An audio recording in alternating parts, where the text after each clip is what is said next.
ఇండ్ల పక్కన ఎండిన చెత్త చెదారం ఉండొద్దు. ఇండ్ల ముంగట కమ్మలో తడకలతోటో పందిరేస్తే దినం నీళ్లు కొడితే మంచిది.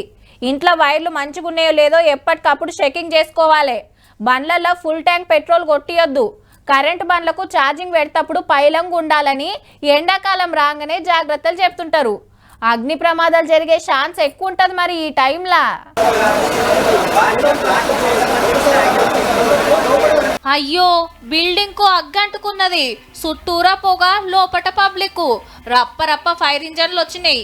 ఇటు నీళ్లు కొట్టుడు, అటు నిచ్చెనలేసుకొని మీదికి పోవుడు. ఎంత పెద్ద అగ్ని ప్రమాదం జరిగినా ఎవ్వలకి ఏం కాకుండా 8 మందిని ఓ పసిబిడ్డను కాపాడినందుకు పబ్లిక్ అంతా తారీఫ్ చేసిండ్రు.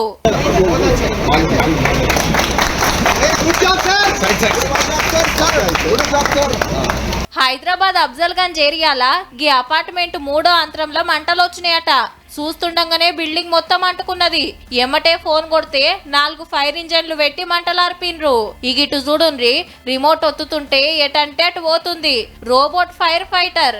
మనుషులు పోలేని జాగలకు దీన్ని పంపించి మంటలార్పేస్తారట. చెప్పునా ఈడ సుత మస్తు ఆసరైంది. మనం రిమోట్ ద్వారా ఇక్కడ ఉండి ఒక 500 మీటర్స్ వరకు కూడా దీన్ని రన్ చేయొచ్చు.